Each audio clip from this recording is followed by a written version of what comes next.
My name is Marge Forster, and I'm here with Barb Biancone, who is our videography, and we are here on behalf of the LGBT Center of Central Pennsylvania History Project. Today's date is January 14th, 2020, and we are here for an oral history interview with Marie DiFava. This interview is taking place at the LGBT Center of Central Pennsylvania. Marie, do we have your permission to record this interview today? Yes. We will have a consent form for you to read over and sign at the end of the interview. Please say and spell your full name. Marie Arlene DiFava. M-A-R-I-E. Arlene, A-R-L-E-N-E. DiFava. D-I, capital F, A-V-A. Thank you. What is your date of birth and where were you born? October 3rd, 1953. I was born in Lebanon County. Okay. So, to get us started, tell us about your family and early childhood, schooling, and how were you brought up?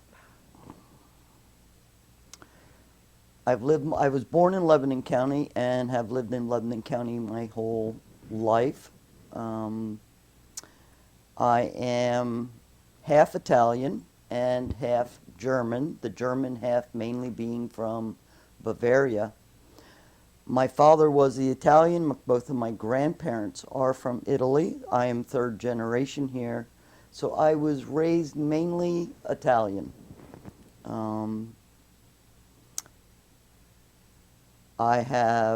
I'm the oldest of three girls, and I was raised on a farm, a dairy farm, starting out as a small dairy farm, and then we bought a 100-acre dairy farm, which I worked on until basically my late teens when I got married. Okay. And I forget what all you asked me. And what kind of religious background did your family have?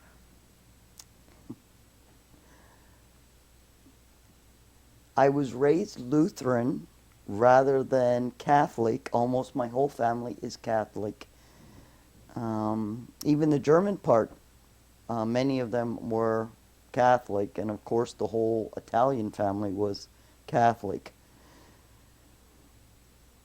Everyone converted to Catholic because of her mainly sons, but my father had been married before, and so since he could no longer take Mass, we were then raised Catholic. Because of that, my Italian family never really considered my grandparents being legally married, and we were, as children, were all considered illegitimate. So, the Italian way. So you didn't participate with church? We belonged to a Lutheran church, which my grandparents already had joined, Holy Trinity Lutheran in Lebanon, which still exists, very, very large, gorgeous church. I have to admit, from probably my early teens, I was very conflicted by the religion, the Bible, the teachings. I just had a lot of questions.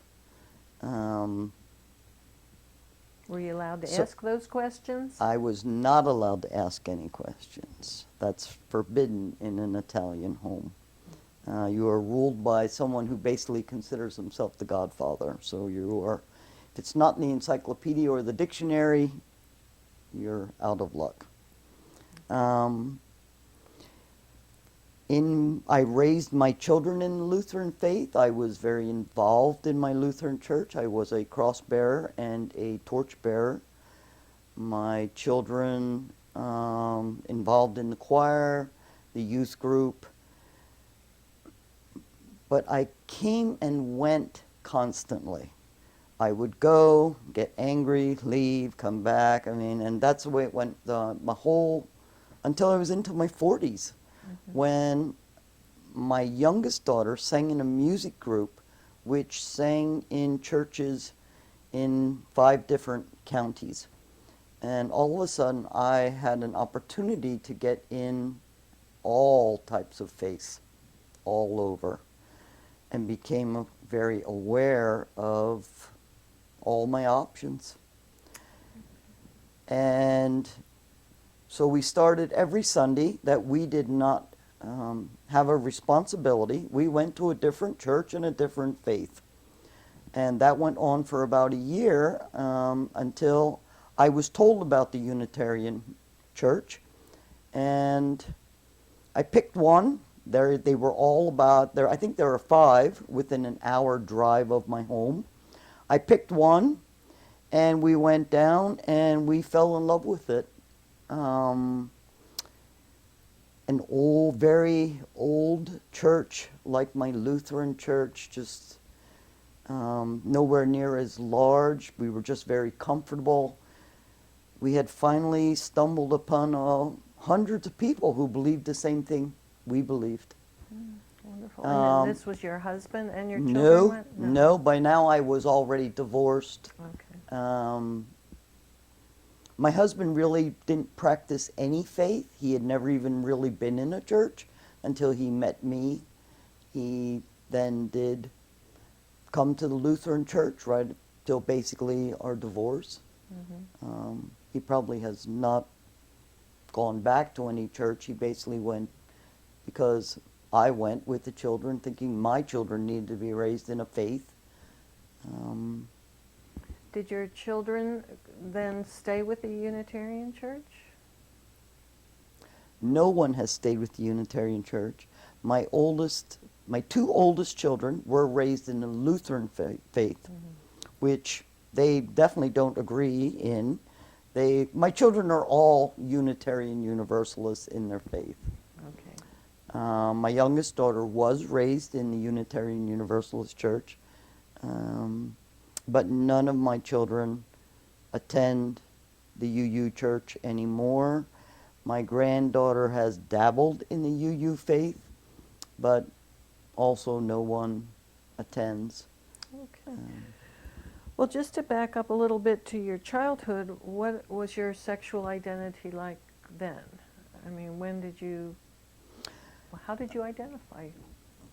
I've always known I was gay. I'd say by 5th grade, I definitely knew I was different from my friends.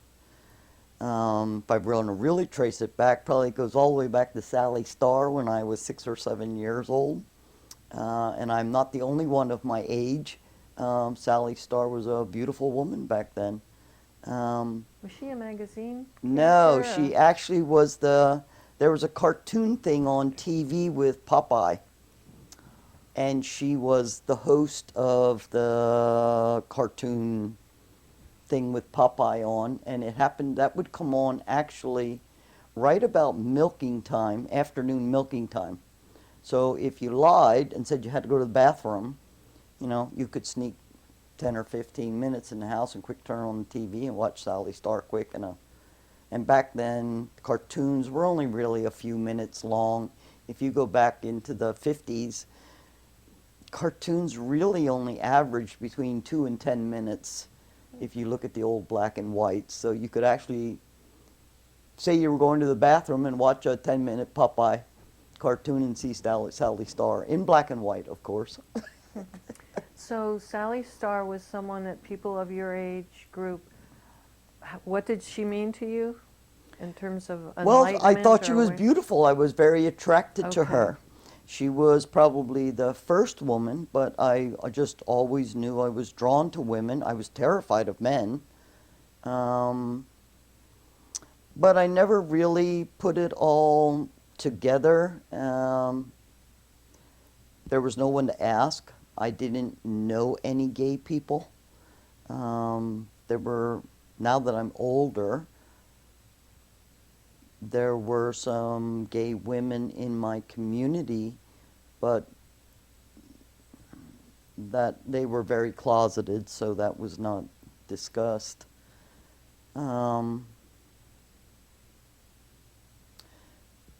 All through high school, any guy I was attracted to, it was more of a friendship. It was nothing sexual. And I didn't put that all together until later in my life.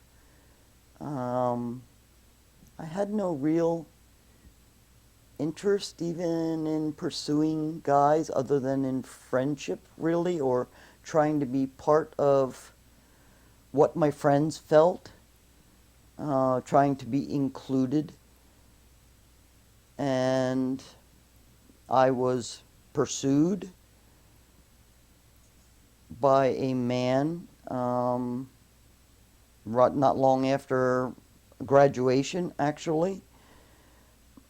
He was a nice guy, and I did what I was supposed to do.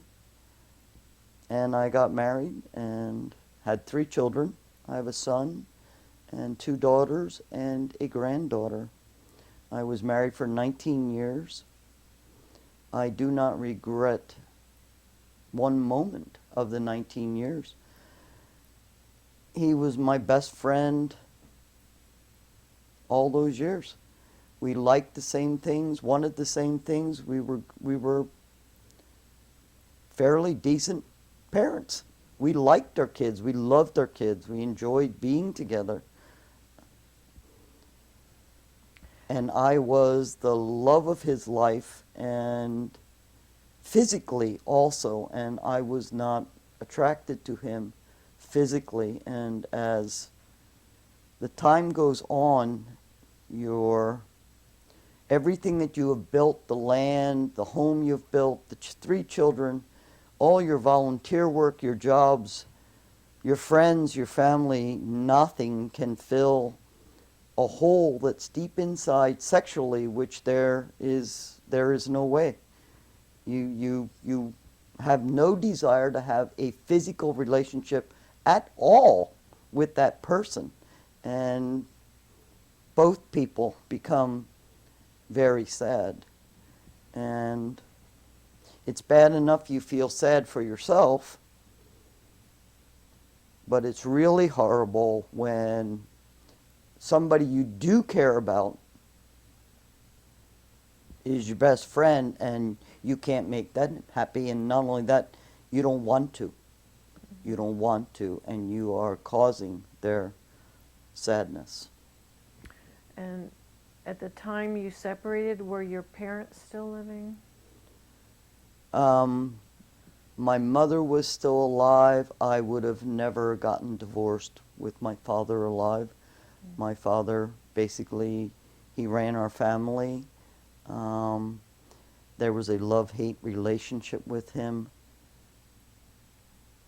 Neither I nor my sisters made any move. We did what society wanted up until his death. Mm-hmm. Within a few years of his death, everyone got divorced, and Wow. my mother was very accepting. In fact, my mother suspected,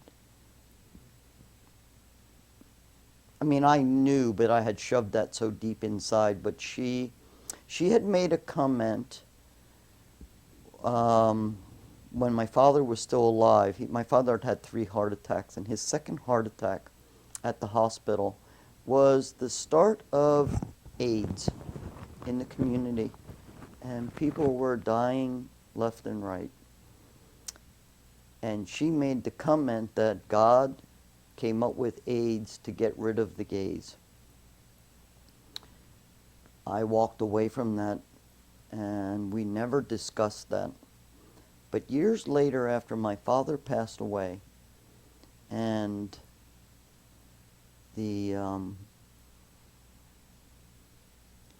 I'm thinking ballerina. What's the guy? Nureyev. Brinjakov or Nureyev? Yes. Nureyev. Nureyev passed away.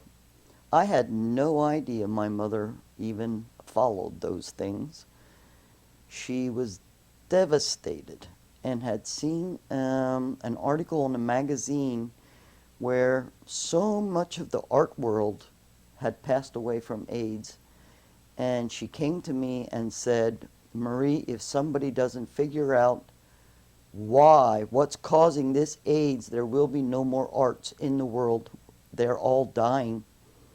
And that's when she told me, look, if you're gay, she said, I'm okay with it, and I'm sorry for what I said years ago. Oh, wow. But I still was not ready to come out. I basically had just gotten divorced, and I was not coming out willingly. I only came out a couple years later when, for many years, I had suspected there was incest within my family because my parents were both incest victims. But I had suspected within my own family. I have, to this day, a lot of blank spaces in my puzzle, a lot of pieces missing. Luckily, my one sister has remembered everything, and she has put some of the pieces into place, but I think a lot of them will simply be lost forever. A lot of things don't make any sense to me whatsoever. But my brother-in-law at the time acknowledged the incest of what my sister had told him. That acknowledgement devastated me. So is it involved one of your siblings? Correct. Okay. And my whole world fell apart, and because I being the oldest, I had always been the protector in my family. There was a lot of violence, drinking. We were always afraid. We had suitcase packed already when we were 5, 6 years old. I still don't remember. I don't know why. I don't know why. Why we always had a suitcase packed. Why we always had an escape plan. Even my sister, some of that she does not remember. Who initiated the planning? I don't know. I know what was in the suitcase, and when we moved, when I was in 7th grade, 8th grade, we bought a larger farm, and I remember us unpacking the suitcase and then repacking it again after we moved and coming up with a new escape plan on our new farm. I have no idea why. 3 years of therapy has not drugged that out of the black hole. But each of your siblings have a remembrance of some Our component. youngest sister acknowledges almost nothing.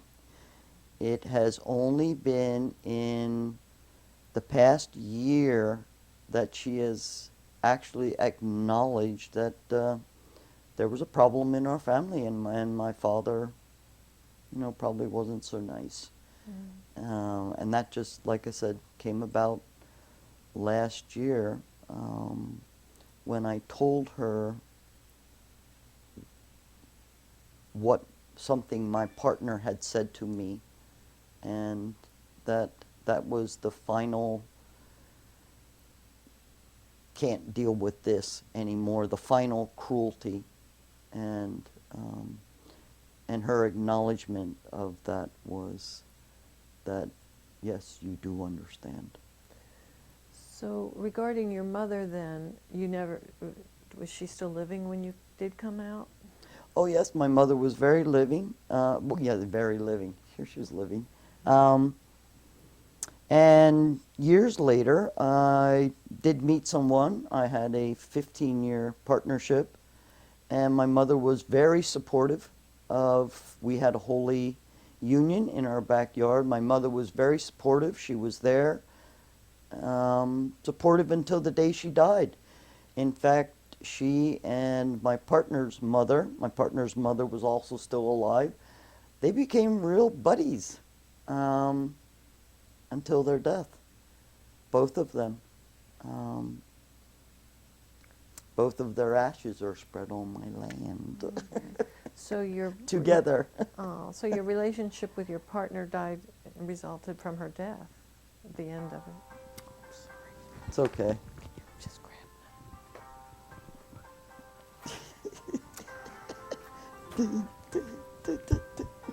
I thought of mine.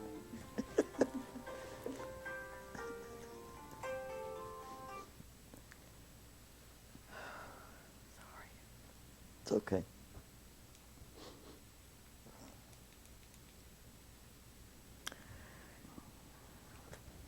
Sorry, this is not flowing quite as well as the last time, and I was afraid of this. No, you're doing fine. Okay, They- it's they good can you're asking They questions. can edit, they'll edit. Yeah. So. Okay, I know, but the last time I just simply talked. And you didn't have to ask me anything, I just like, Well, that's okay. and I just I knew have- this was I going to have happen work, today. You know, I have to work. You have to work a bit. little, earn your keep. Um, So we were at. so you're at the loss of your partner, and No, not she. My partner and I. Died. My partner left. Oh, your mother died. My mother died, and my ashes. partner's mother. My partner's mother They're- passed away, and then my mother passed away a few years later, and a couple of years later, my partner, when I retired, and she had told me that she may leave when we probably don't want this all on tape. This is my crappy. Okay. Yeah, I don't need that on tape, All right. probably. So, My partner and I have split, and I am now single again. Okay. And how long? Have After you been, 15 years, Yeah. And how long yes. have you been single? 2 years. All right. And so after high school, you were employed or you were farming? I always wanted to be a nurse. One of the women who was, I know I've met quite a few people who someone, whether it was a teacher or someone in their church or a neighbor or family, that someone took them under their wing. That never happened to me. But there was a neighbor lady who was a nurse, and I thought an awful lot of her. And growing up in a farm, you've already seen it all where animals are concerned.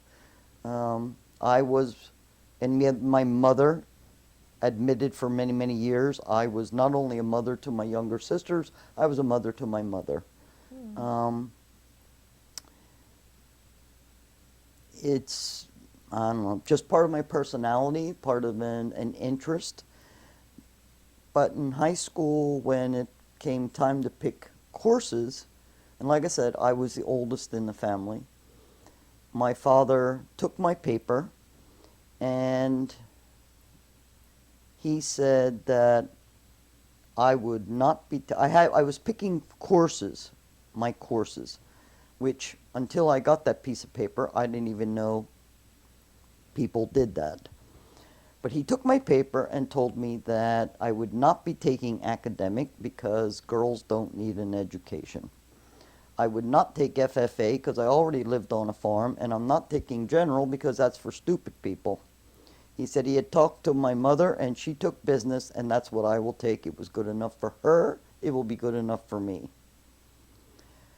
So I spent 4 years bored out of my mind.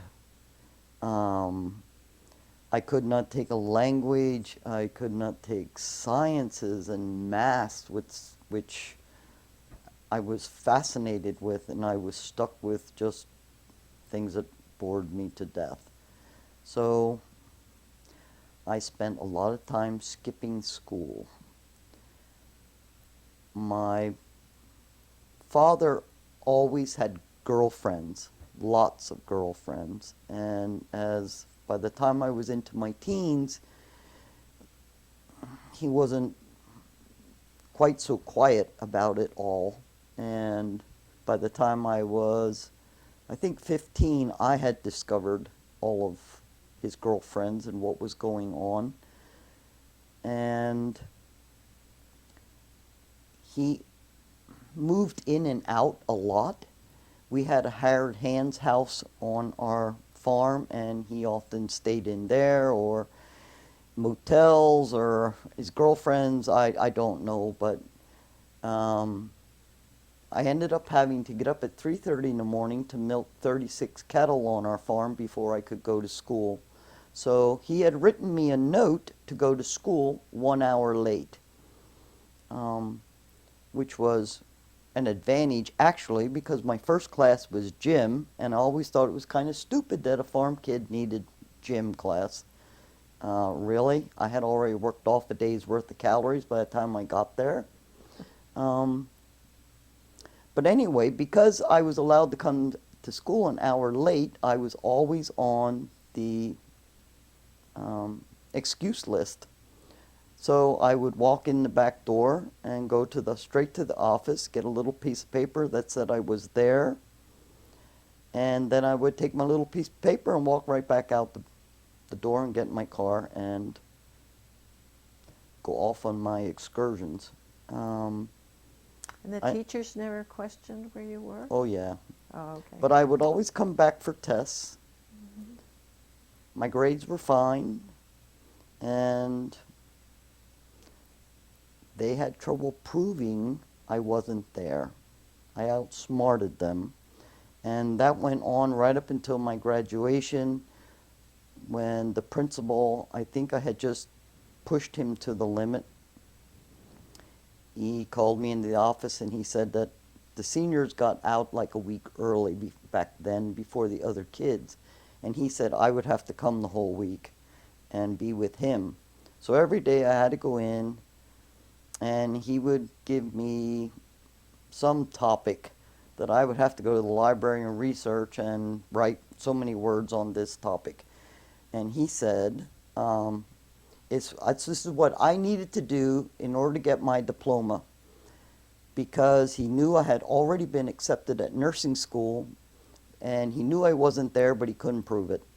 So that's what I did for 5 days in order that I could get my diploma.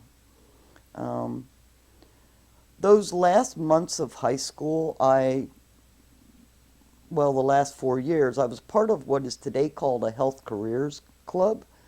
And I was the president the last year. I had kind of worked my way up over the years, and the last year I was president. We visited a lot of hospitals and nursing schools, none of which I could afford financially. And also, I did not have the Latin or the sciences or maths in order to qualify. But the last year of schooling, they opened a VOTEC school in my county, and a practical nursing school started there. And I did not need Latin and algebra and those things in order to go, and I could afford it. If I got a job, I could pay a couple months at a time, and it was local. I could live at home. I worked it out. I took the test. I was immediately accepted, and my father was very angry that I had defied him. But at this point, I was a very angry teenager at this point, and so So how did that go, your coursework? I did extremely well in school. I absolutely loved it. I also held down a job every night, plus 13 hours on a Saturday. I basically, I had almost no free time. In the process of all of this, I went dancing one night. We discovered a place in Pottsville, and that's where I met my husband, who pursued me. I had no time for him, but he just didn't go away. He kept coming back. I did very well in school. I had all A's and B's. I absolutely loved it right up until a few weeks after capping. I got the flu, and I lost a whole week of school and a whole week of rotation at the hospital. And even when I came back, I was basically burned out, burning the candle at both ends. I hardly slept for months between the job and schooling and working at the hospital. And my grades started to fall. Next thing you know, I was getting C's, and then I got a D. And at the hospital, the nurses who aren't good nurses, they whisper about them. And I did not want to be one of those nurses. And so right before graduation, I left.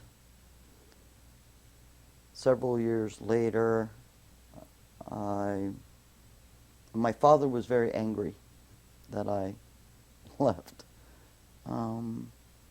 Several years later, they were teaching a local first aid class at the fire company, so I took the first aid class. Then I took a CPR class, and next thing you know, I was approached by my local fire company that they were trying to start up a life squad. And they were trying to get a woman. They had 16 guys, and they asked if I wanted 16 brothers. I jumped on the opportunity. I have 16 brothers to this day. Wow, that's great. I became a CPR instructor for the county. I became a first aid instructor. I then went to EMT school, emergency medical technician, which I also then tested EMTs. I was an EMT for 12 years with the Ono Life Squad and also the Jonestown Ambulance. And for 6 months, I worked for Penn National Race Course, just part-time. I had gotten into the U.S. Postal Service. I'm a retired mail carrier. And you start part-time, and in the beginning, I was just looking to make a little extra money, and Penn National Race Course was paying the most because I was a volunteer EMT all those years. I didn't make any money. And any money I did make, I and others, we handed it right back into our life squad, because back then the insurance company did not pay for the equipment and the bandages, and we needed to pay for it ourselves. So any money we made, we turned right back into. So this was while you were married, you were doing these jobs? Correct, correct. I was an EMT through my marriage, and after I got divorced, I was still an EMT. I only gave up being an EMT, like I said, 12 years in, which is actually a very long time for an EMT. It gets old after a while, and I had several bad calls in a row. It seemed like every time I went out, I lost someone, and then I had the call that nobody ever wants to respond to. And back then, we didn't have counseling for EMTs. And I hung it up. I had to hang it up because didn't want to go anymore. Mm-hmm. Was that the last job you had then, as an EMT? I was always a volunteer as an EMT, other than 6-month part-time with Penn National Race Course. But did you work at anything else after you walked away from being an EMT? As a volunteer? You mean as a volunteer? That situation where you said you had to walk away because there were so many bad calls. Did you continue in some capacity? In any type of job as an EMT? Well, I was still a mail carrier. Okay. That was my job. This Okay. was all volunteer. I was thinking Oh they no, were strung together. I have I'm been sorry. a volunteer my whole life. I've always been a volunteer. I was, I've coached, I've refereed, I started a Little League softball team so my daughter could play. I was a booster because another one of my daughters was a massive athlete. My son was involved in scouting, so I taught first aid to scouts. I've taught first aid and CPR to the Game Commission, to the hunting Game Commission classes. At this time, I'm a volunteer for my local hospital twice a week. I've been a volunteer for with both my churches for years. I've spent my whole life as a volunteer in many capacities. Well, As a job, I was a mail carrier. I started out in a grocery store working after nursing school, and then I was in social work for a while. But when President Reagan cut the funding for social work, I lost my job. We were all given a 6-month notice because all the girls. I worked for an organization which housed court-appointed teenage girls, and that was all funded by the states and the counties. And when the funding was cut, everything needed to close, which is how then I eventually ended up in being a mail carrier. I applied because I had collected stamps since I was 5 years old and thought I'd get to see the stamps first. That had nothing to do with the job, I found out. well, you've had a very varied career and volunteer Yes. history. I know that from what you've said that you have been very active with the lesbian community. Could you talk a little bit about that and how that started? As I said, I was in my late 30s when I got divorced, and probably should not do that, but I need to. Sorry. I'll start over again. I was in my late 30s when I got divorced, and probably about a year later is when my brother-in-law acknowledged the incest in my family, and my life basically fell apart. I was pretty much a walking zombie, and what happened was we had a severe snowstorm, and as a mail carrier, I was a rural mail carrier, I drove a car from the wrong side, so I used my left leg to operate the pedals and my left arm to steer the wheel, and I hit a hard chunk of snow and the wheel spun in my hand, and I tore a ligament or a tendon in one of my fingers. It's the Postal Service. I had to go to the doctor, and boy, I got lucky. Moments of grace in my life. I met this woman, Michelle, who I still am in contact with, and my blood pressure was off the wall. And she asked me if I had gained or lost weight, and I said, no, I weigh the same as I weighed in high school. Do I eat a lot of salt? And it's like, no, I eat the same thing. Do I drink soda? No, I don't drink soda. And she says, are you under a lot of stress? And I went, bingo. And then I told her what happened.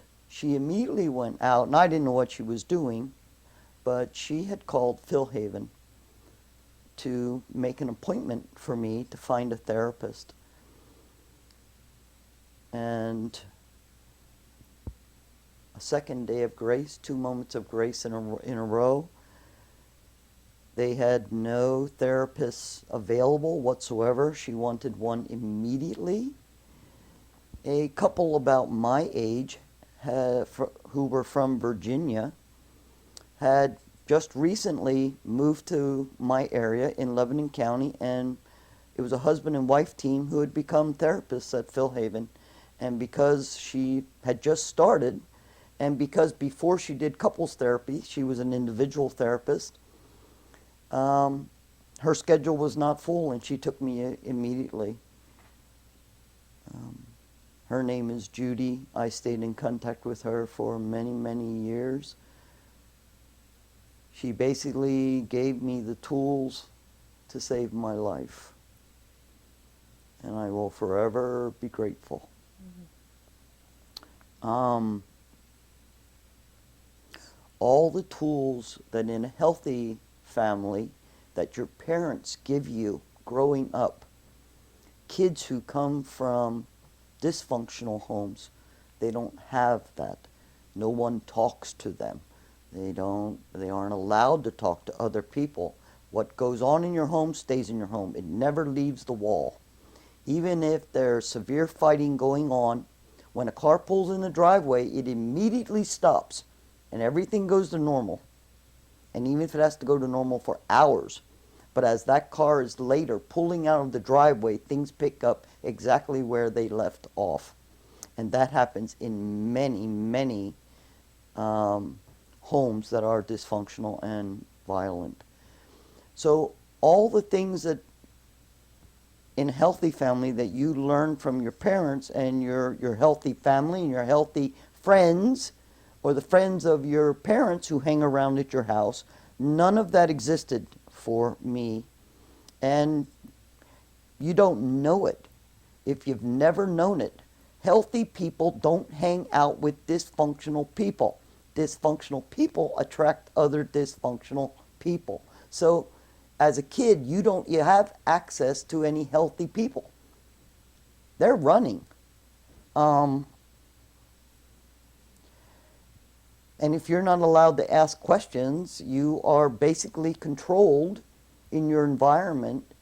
You're stuck. You're stuck. And you grow up not knowing you are that dysfunctional.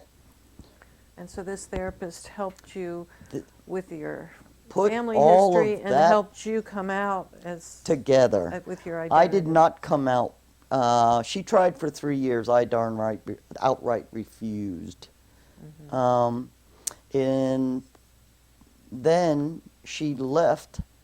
Her husband had decided to go back to being a minister, and they were moving to Tennessee.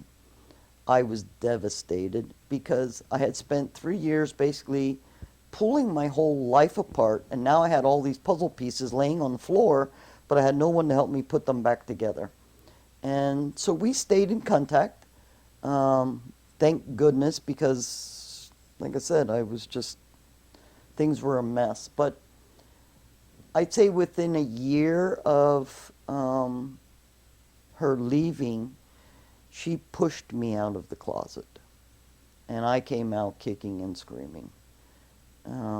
Because people hate gays. I was concerned about, I always had a lot of friends. I was concerned about my family, my friends, my job. I was now a single income. All 3 of my children were living with me. I had no idea where to turn. And, but she was right. I was gay. I always knew I was gay. I just pushed that so far down. I wasn't about to acknowledge it, but I did know that I basically had been beating my head against the wall my whole life, and nothing just fell. I had to work at everything, and basically I was tired. I was 40 years tired. So when you came out kicking and screaming, describe that for me. It was short-lived. 5 minutes of short-lived. 5 minutes of knowing I was exhausted. Knowing that she was right. This was true. It was time. It was time. And so I went downstairs. All 3 of my kids were there because that day was a Sunday. And we were having a 3-foot snowstorm. We weren't going anywhere, so my kids were all hanging out in the living room. There were no neighborhood kids there, just my kids. And I took my son aside. My son would have been about 21, maybe 22. And I told him. And he said, "Hey, Mom, you know me. Each to your own. I'll be there." Nice. So I then approached my oldest daughter, who was about 19 or 20 at the time, and she said, "If this is what you need to do to be happy, then this is what you have to do. We'll be there." Because my children had been with me through the marriage, the divorce, which ended up being a very nasty divorce in the end. Through the struggle trying to stay on my feet financially, support 3 kids, through 3 years of therapy, my kids stayed by my side through it all. They are definitely my heroes in my life. My youngest daughter was only about maybe 12 at the time. I did not approach her. I needed to think about that for a while. And it was actually a whole month later when I approached her. I actually think it was on the way to church. At this time we were attending the Unitarian Universalist Church in Lancaster, and I think it was on the way to church when I told her, and she said, "Well, it's about time because you told John and Nicole a month ago." She said, "So when we get home, can I take down the American flag and put up one of those gay flags?" And I said, "No, we will be not be doing that." She in turn told the whole neighborhood. How'd that go?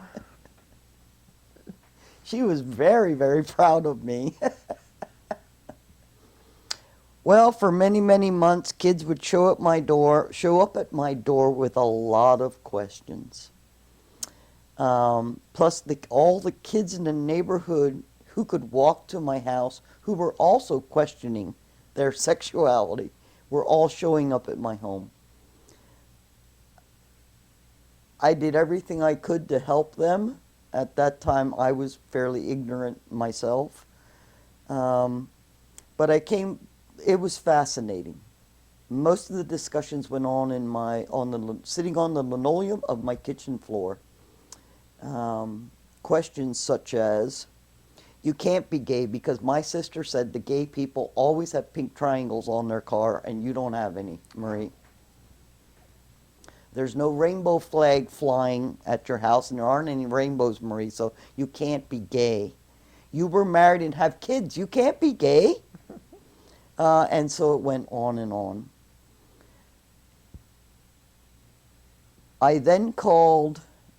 I didn't know who to call. I went through our local phone book.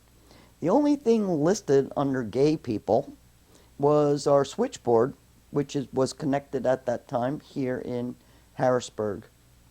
I called the switchboard and asking for things to do, organizations to join, groups to join.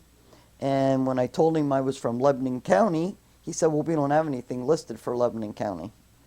And I was like, "Oh, okay." So he starts to tell me all the churches and organizations out of Reading, York, Allentown, Harrisburg, Lancaster, Carlisle. So that was the start of my frustration. For about 1 year, I traveled an hour to all of those places, attending several churches, ladies' dinners, organizations, events, bars, all kinds of things. I got tired really quick. I had a full-time job, 3 kids. I was still involved in all my volunteer work. And I was tired and I was frustrated. Out of my frustration, I started my own group out of my own home, because this is what I have always done when I get that frustrated. I just do something about it. And back then, this was before the computer age, and so on the computer, simply figured out how to make a rainbow on a piece of paper with my name and my phone number, and I came up with a name for the organization, calling it Lebanon County Lesbians. I ended up with women from about 6 counties. And I then figured out how to put 2 of them on one piece of paper, and I simply went around tacking them up on some church bulletin boards that I knew were accepting, in some coffee houses. I even remember putting them in some laundromats, um, at some colleges, any place that I thought women like me could end up coming along. My papers would disappear very quickly, so I soon learned how to make one of those papers where your name goes this way, so they can just slip off a thing, because I didn't have the time to keep running around replacing my papers all the time. As I wised up, and the women began to come, one at a time. The word spread until there were probably about 40 women. In the end, probably maybe 80 to 100 were involved over the 5.5 years. Is that how you met your partner, through the group? No. Oh. I never met a single person that I really dated or was involved with through the group. I found out very quickly that everybody wants to date the leader of the group. When the leader is single, it doesn't work that way. And they tell others, because women chat a lot.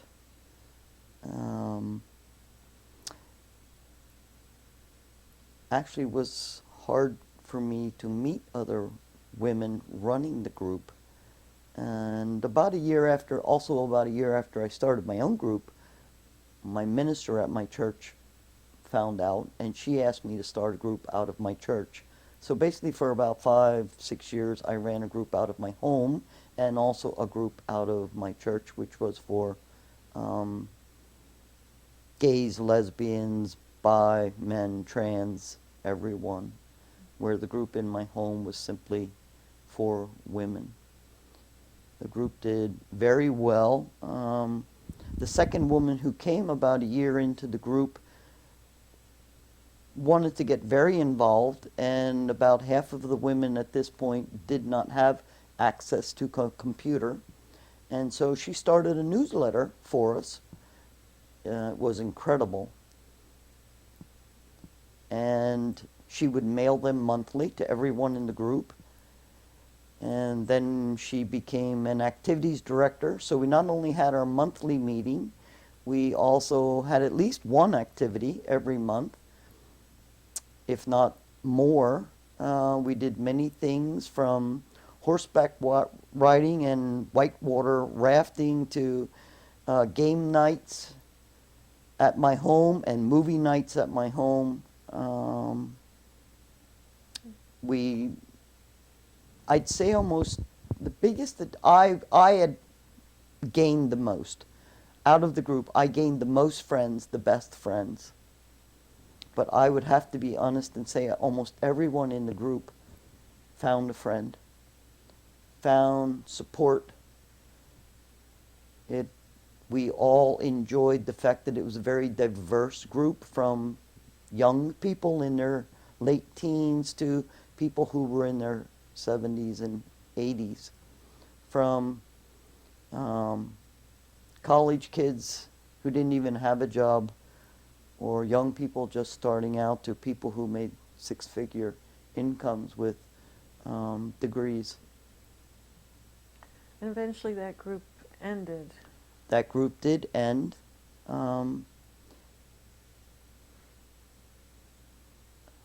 At that time, the transgender community was basically beginning to come out. They were always there.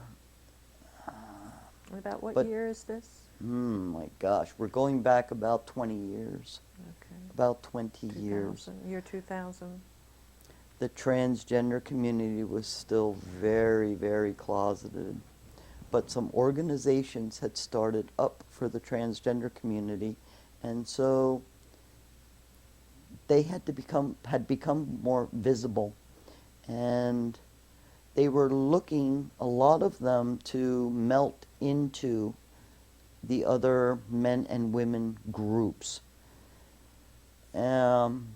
I did not know much about the transgender community. I had made a few friends, and so I had to educate myself.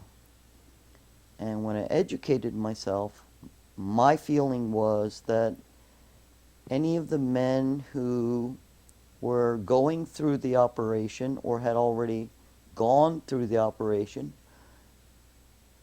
who had always felt as though they were women and they were sexually interested in women, ought to basically be considered in my lesbian group.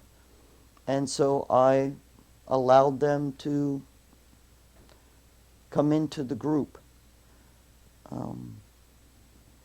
I never had more than one at a time. I had 4 over about a year's time.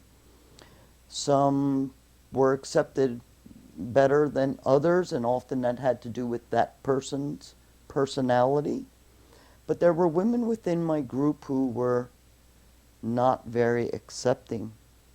It's amazing the discrimination within the gay community. It's horrible, actually, and it goes on to this day. We experience, almost every one of us, discrimination to begin with, and then to discriminate amongst our own even. When we have walked in those shoes, I think is just one of the horrible things that still exists to this day. Some of the women in my group became very angry. I came home to nasty emails, nasty voicemails.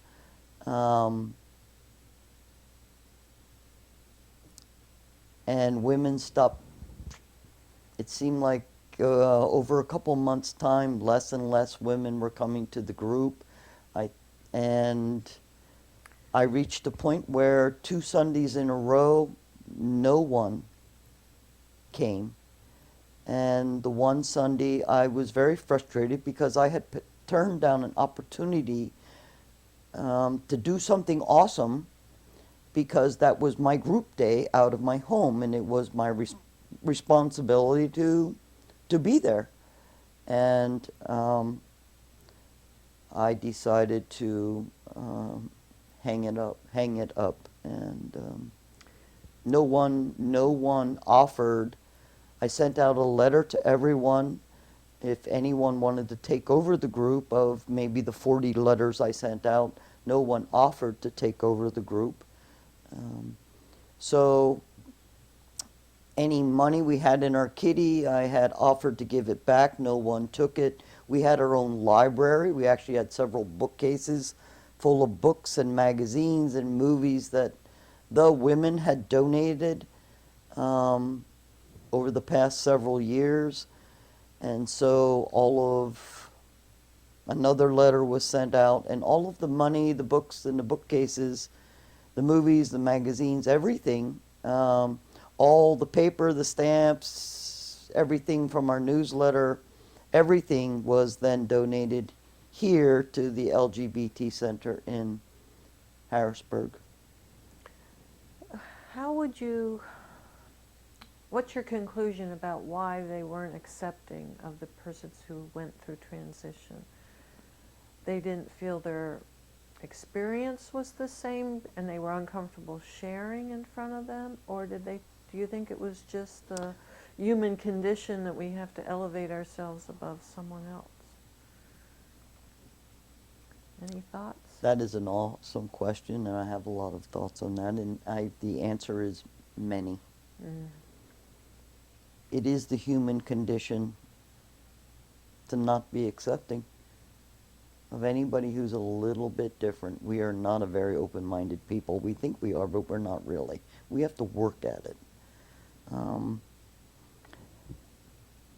Some also felt that they had their own groups. They ought to stick with them. They had a very different experience than us.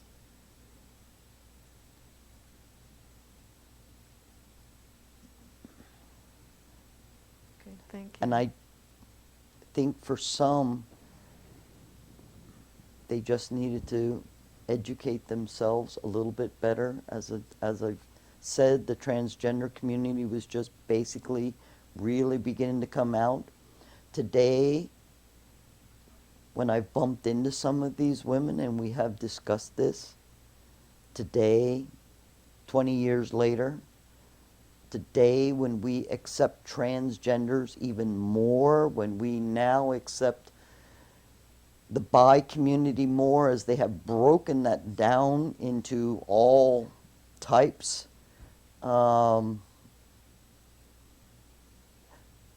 today I think we are all a little more accepting than we were before, because we have more knowledge. We've met more of them. They're more involved in our lives. And when you know people up front, it's easier to care about them. When you know a little bit, when you can look at them as a human being and not Not their sexual identity or No. orientation. correct, or a class of people, when you can look at every person as an individual. Okay, well, as we start to sum up, is there anything you'd want to highlight as the turning point in your life? What one thing is stronger?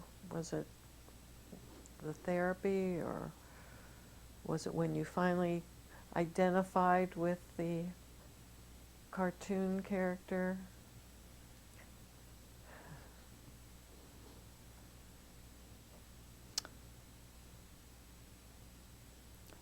Probably the strongest point in my whole life, which changed probably everything and the way I look at everything.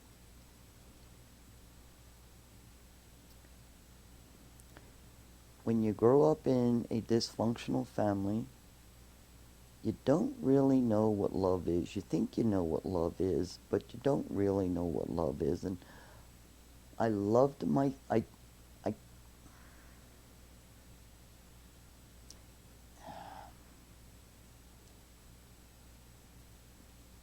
going to say some things. I'm not sure I want this all. When you grow up in it's okay. When you grow up in I'll kind of start over. When you grow up in a dysfunctional family, you don't have a healthy, normal type of love. So I grew up with kind of a love-hate relationship. And it wasn't that I didn't care about my parents. I cared about them. But you don't have an opportunity or a chance really to love them, and you don't really want to, because the trust is never really there. You never know what's going to happen next minute from this minute. And so I felt a love for I cared very, very much about my sisters, who were both younger than me. One is 4 years younger, one is 10 years younger. And I cared very much about them. And probably that's about as close to love as I knew my whole life, because I just couldn't trust the people who were all around me. There was way too much violence, incest, Secrecy, too. secrecy. It was all there. And then I got married, and I cared about that man very, very much. I loved him like a brother, just like I loved my sisters, very, very much. And I got pregnant, and I had my son. And the very first time you hold someone who's half of you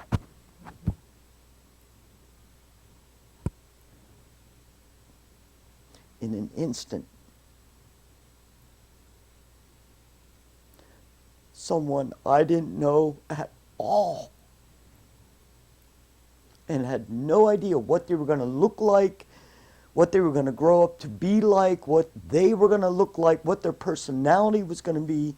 I didn't know anything about them until 5 seconds ago. I experienced a love I had never felt in my whole life.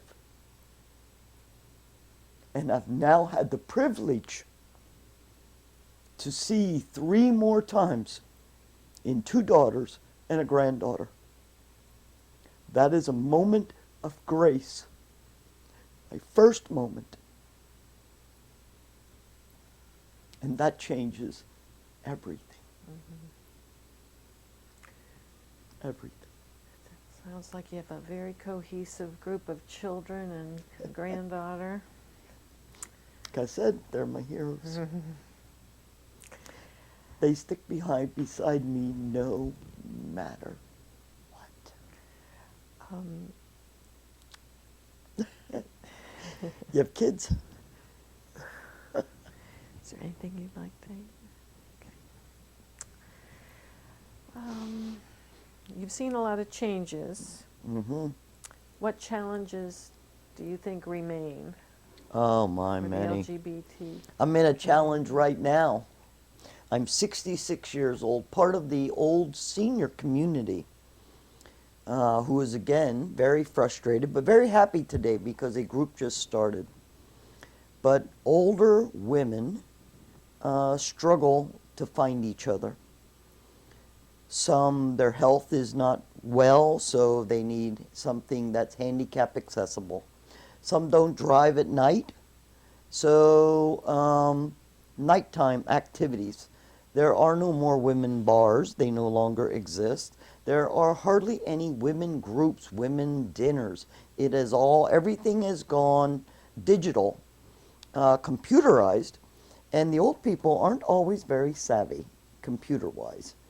And unlike the young community, who they just simply go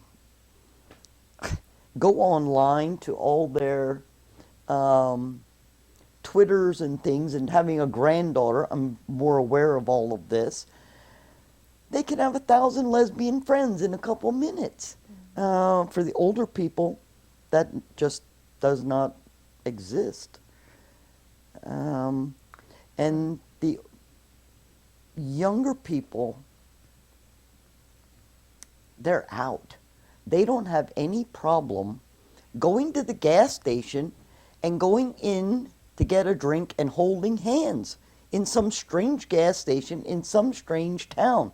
There is no way 2 old gray-haired women are going to do that in their local town, much less in a strange town. So we, because of our background, because of what we've experienced, we don't feel that freedom that the young people have. We envy it, wish we could do it, but that fear of being attacked is still inside us. And when you are older and you don't run as fast, you don't think as quick, you're not as savvy,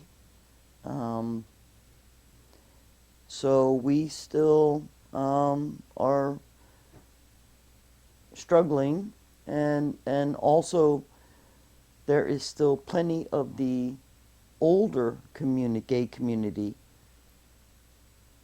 who still struggles with accepting everyone, which I do not see as much in the young people. Are so much more accepting of everyone, and they're accepting of experimenting. They don't say, which you hear from old people, oh, well, you were married, so how can you enjoy sex with women? How can you enjoy sex with men and women? The young people think nothing of that.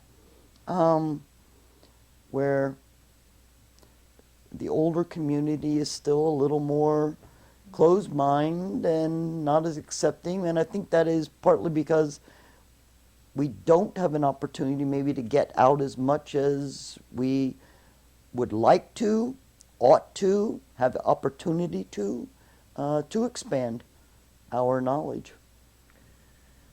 Well, you really identified some remaining challenges, and I wish you well with your new group.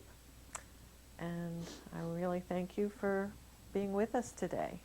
You are welcome. I'm not turning it off. You're not Just turning in- it off? Just in case there's anything else that Yeah, last time we comes turned to it off mind. too soon. I received an incredible letter from Dickinson College just a few weeks ago. I ought to have brought it. I didn't think to bring it. Well, tell us about it. Um, You got a gift, apparently a that's letter part from of Dickinson. the. It's part of the library. They at Dickinson. archive the Yes, they the or archive history library. interviews there. A lady there. In early December, I all of a sudden got this letter from her, saying they were now. See, I came up the second time. We had all these newsletters, which were what the History Project really wanted, was all of our newsletters, our activity letters. I had all of that, but I needed to contact the women who were the editors of those letters. That was only right, and that took me a while. I had a lot of trouble tracking down. It was only with the help of several other women and my granddaughter we finally tracked down the major editor of the letters and the activity director, who then came to my home, and we went through all of those newsletters, blacking out names, addresses, telephone numbers, the whole thing. So then preparing all of that stuff in order to donate it the second time. So there was probably a 6-month difference between the first donation and the last donation. But apparently, in November, Dickinson College, they were showing a movie, and they began to document all of the things I had donated, which basically was like a foot or foot and a half deep. And she made up posters using a lot of the things I donated. And I had also, not only with the newsletters, but all the activities, I also had a folder of business cards. There were probably, I don't know, 30 or 40 business cards in this folder, because I would give it to new people who came in who were looking for therapists, other groups, other activities, churches. Any place I got a business card that they were very gay accepting, gay friendly. I kept putting it in, and the women, it was there for everyone. And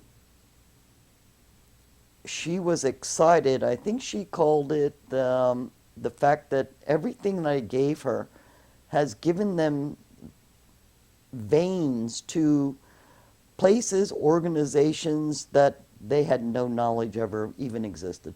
Wow, what a gift! Yeah, what Thank a gift. you. And so it was an incredible thank you letter from Dickinson. So my kids, I'm very proud. My kids are very proud.